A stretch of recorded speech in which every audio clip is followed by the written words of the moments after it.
Oh man, am I on the wrong setting?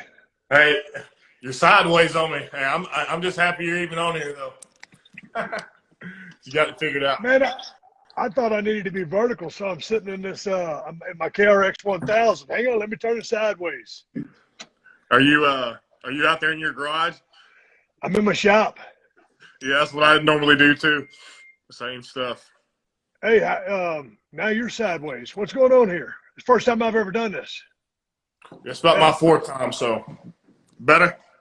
Yep. Vertical. You look like a scoop of vanilla ice cream, son, with little sprinkles for eyes on the screen. I don't know what that means. What have you been up to? I guess past couple months. I mean, you can do a lot of your stuff from at home. I guess the talk shows, and other than that, everybody just kind of staying put. Man, we've been going back and forth to Nevada, and we live in Marina Del Rey. You came by the house, Yeah. so we've been going back and forth. And LA is kind of still a little funky, and out here in Nevada at the Broken Skull Ranch, it's kind of wide open. I got my side by side, so I No get my restrictions. Kawasaki. No restriction. Well, no, everybody's being very safe. Everybody's doing their due diligence. We're social distancing. It's a little bit more relaxed, but we're going on some car cruises with some of my truck buddies and stuff like that.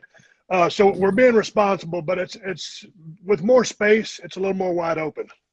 Yeah, I think LA. I think they may extended their thing to August. So yeah, kind of just sitting back. Yeah, but out there where you're at, it's wide open, so you got a lot of room to kind of do whatever you want.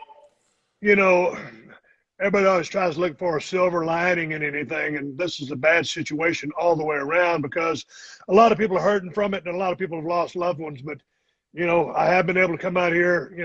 I'm ready to go to work. We had to push my show for USA Network, and Yeah. I'm ready to go back to work. But I have been able to ride a lot, and I'm having fun doing that.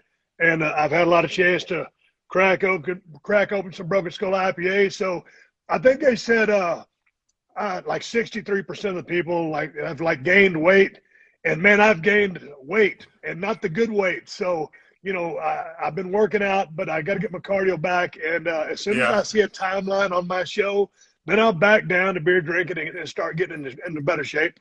But I Hey, gotta enjoy. I gotta enjoy. If I get a chance to drink, I'm gonna enjoy it. routine's a routine. Yes, sir.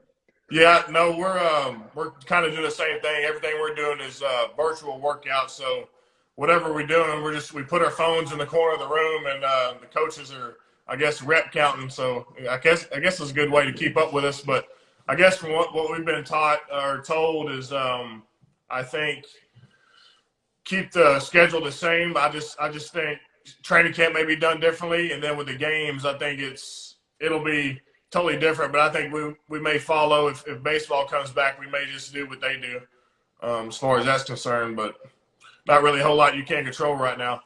I'm a total sports fan, Lane, and football is my number one sport. That UFC, and I love basketball and baseball. Hell, hockey a little bit. Growing up in South Texas, we didn't get a whole lot of hockey, but man, I tell Yeah, you what, I never, anticipated anything like this happening. And you realize how much sports are a part of, people around the world, but especially here in the United States, man, we love our football. Our regular football. Not the ones that they kick around with their feet. With all due respect to yeah. soccer, but we love our football. So I can't wait for sports to come back. And you realize, we've always realized how much we love sports, but how much it brings us all It, so much it, closer together. it unites everybody. And that's the same way with wrestling. It doesn't matter what your background is, what you got going through you. Everybody has a kind of a common theme with that. Uh, I'm back up in Philly now, but a couple of weeks ago I was back in Norman, around the Oklahoma City area, and we stopped by and saw your good old buddy Jim Ross. I just want to know, I guess, what he's meant to you in your career. I think if I'm told right that he kind of found you after your little experience at Wharton in North Texas, and I guess after the football, he kind of brought you into that circle. Jim's got a great eye for talent, and a lot of people saw some athletic ability in me and an aggressive side, but Jim saw that I could really be somebody. And he's one of my extreme best friends in my life and, of course, in the business. And, he was one of the guys that, recruited me to WWF. and, saw me down in WCW. We became fast friends damn near as soon as we met. And a lot of times between, if we were traveling TV shows, we'd ride together and sip on a bottle of wine. And that's just the way it was back then. Don't do it no He'll more. always shoot you straight. He's one of those guys that you feel a little bit better after you Yeah. get done hanging with him than you did before. When you ask what he meant to my career, the way he called, all of the matches, his whole career, because I started following from down there in Mid-South, down there in Tulsa, of course, his NWA days, WCW, and then WWF. And just the way he got everybody over, but the way he would get so into a match, so passionate and enthusiastic.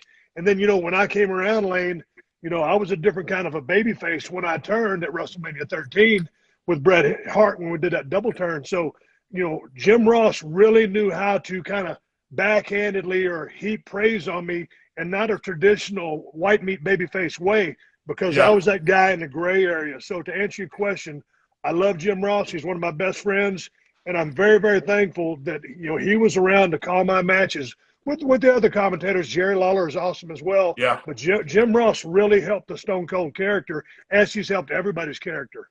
Yeah. Yeah. And he seems like he's doing pretty well. I think he has a few more books out, staying busy. So after football, after that transition, okay, you've been doing football training your whole life, and I understand you went and trained in Dallas with was it Chris Adams? Was that early '90s? About that time when that happened? Yeah, man. Yeah, I was still driving a forklift on a loading dock, and man, I'm an expert forklift driver. And I saw a commercial on television. I went down there to check out the seminar, and I enrolled in the Chris Adams School of Professional Wrestling. It cost me $1,500 that I did not have. Yeah. And I think I paid off finally 1,000 of it. And then finally one night we were wrestling somewhere in Louisiana or something. And he goes, "Oh, Steve, don't worry about it. You know, pay the rest of the money," because I wasn't making nothing. So yeah, but that's where I started. Those potatoes on your trips over there. That's my favorite story. Just eating potatoes and eating them. You know what? And it was miserable at the time going through it, but man, I was having so much fun because I was like a kid in a candy store. Always since I was 7 or 8 years old, watching Dusty Rhodes bleeding on TV. I fell in love with the business, and all of a sudden I got in it. And, I thought these guys were making tons of money. Not so fast. You got to starve for a while. And I was doing it, but I was having such a good time living out my dream. I absolutely loved it. Yeah, that's the beauty of it. I think when you have that kind of vision that everything else is just a part of it, you don't see it as really an obstacle, but just something that's a part of going along with it. I guess what were some of the differences, I guess, in training? Obviously, I bet your cardio has to be up for different matches, but as far as lifting wise, are you lifting for kind of looks? I mean, obviously you're going to be strong, but a lot of it's about putting on muscle mass, right? I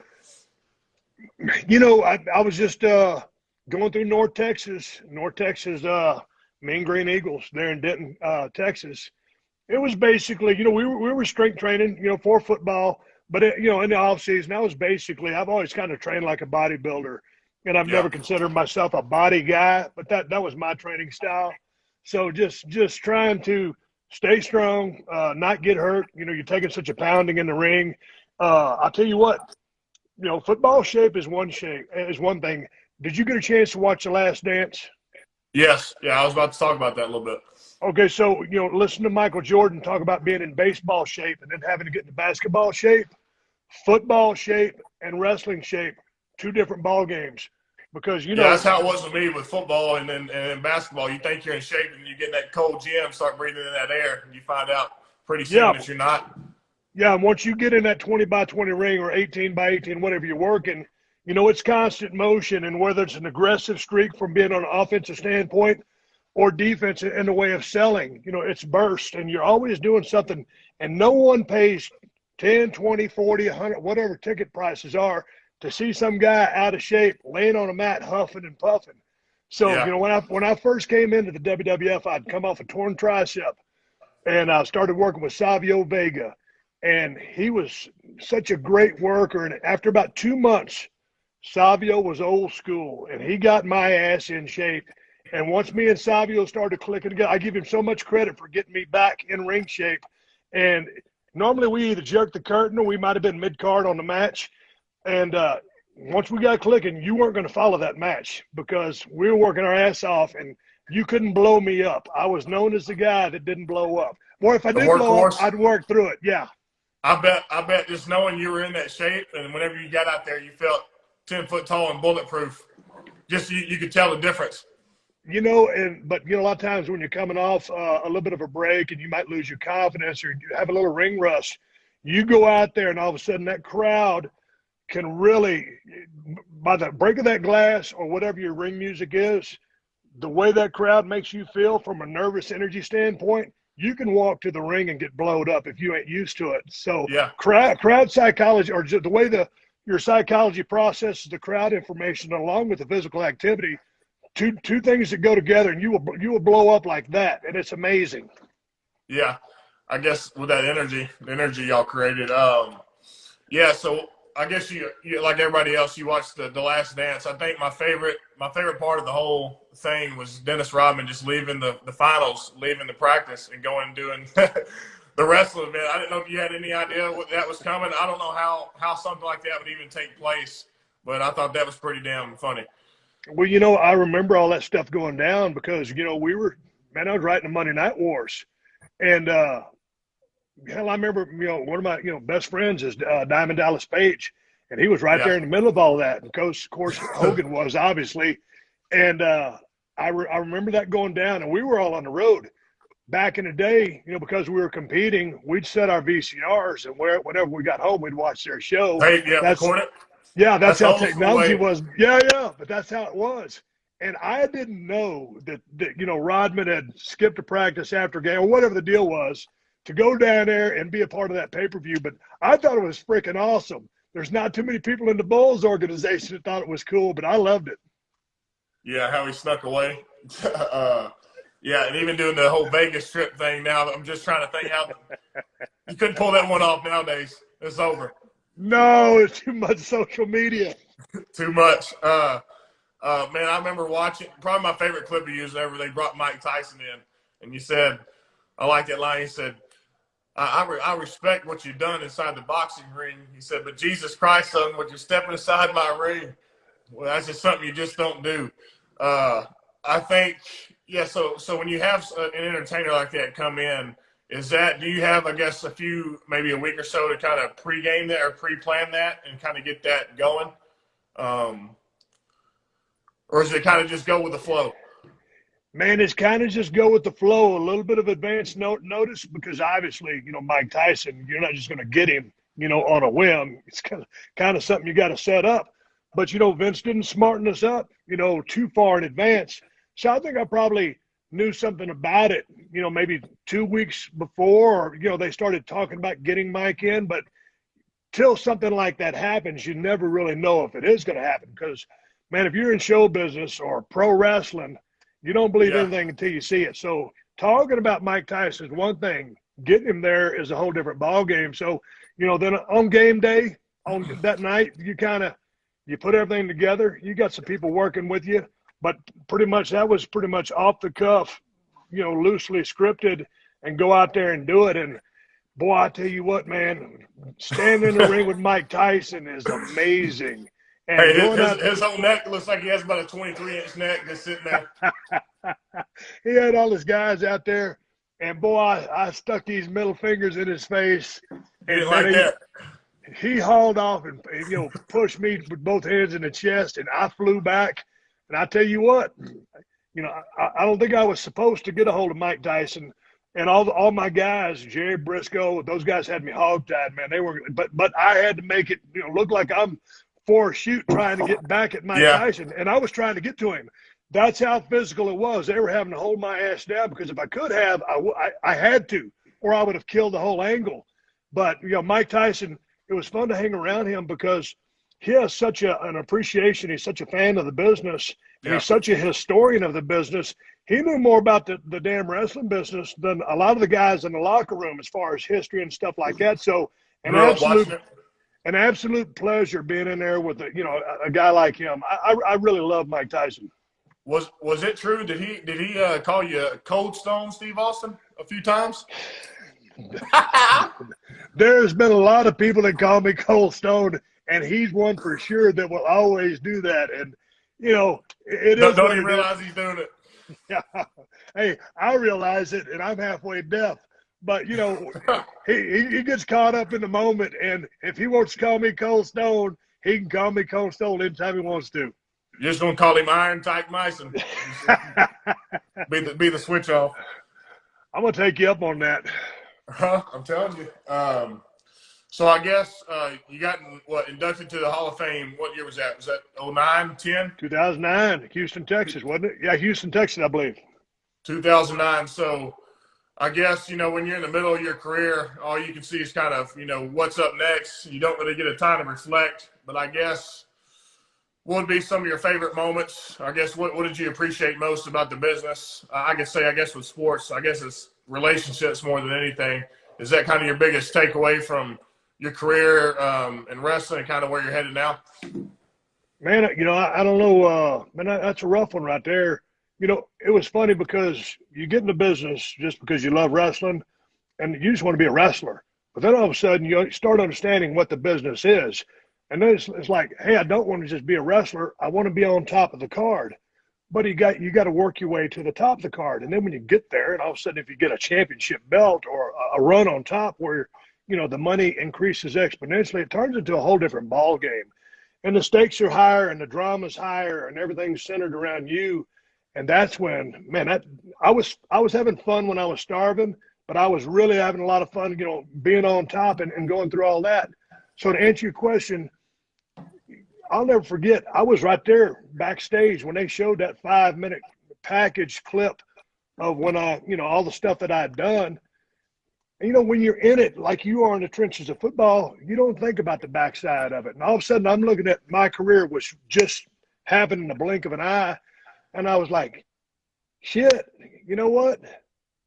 I really did do a lot in this business. It's pretty cool. And it took me my whole career in one 5-minute video package for me to realize the impact that I'd had on many people's lives, across the world, living through Stone Cold Steve Austin storylines and people, when I was, flipping Vince off and, telling the boss, hey, F you, a lot of people could identify with that. So it was a really cool feeling. And the future or where I'm at right now, who knows what's going to happen. But that moment right there kind of really put my career in perspective for me.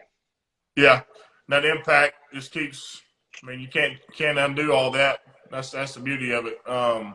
And you don't get caught up in your own hype when you're in the game. I went down the road. I ran hard. I worked hard, but I was always there. It seems like you had that tunnel vision. You're pretty intense about it, probably just like everything else. Hey, man, I appreciate you for joining in for a few minutes, taking time out your day. I probably need to go get me a beer, man, but I think I got some Bud Light up in the fridge. I need to get some of that. I'm going to personally send you some Broken Skull IPA. I'll tell you what, I appreciate it. Big congrats to at Bro Sneaks for the jersey giveaway. So we're giving one of these away. And, thanks for joining on and stay busy. Yeah, stay out in Nevada. I'm sure. Sounds like you're having a whole lot of fun out there. Hey, so are you going to keep doing this through the season, or is this just for a while? So this is a new gig? Probably just off season. It's just something I've enjoyed doing, kind of unofficial chat, just kind of answer questions that people want to hear and not make it really over the top or too gimmicky, as you say. So it's been fun. It's been fun, something to do. All right. Maybe I'll follow in your lead and do something like that too on a different day. Hey, hell yeah! Hey, you need to do it right there in that Kawasaki in your little garage. That's what people want to see. Hey, I already cracked open a beer, so I can't go ride my buggy. But I've been loving my Kawasaki. I'm proud to represent them. Best side by side, best motorcycles on the planet. And I'm gonna go ride tomorrow. And yeah, hey, go put on some George Strait and go hit them back roads for me. Hey, man, I appreciate you. Thanks for giving me the time. Take care. You got it.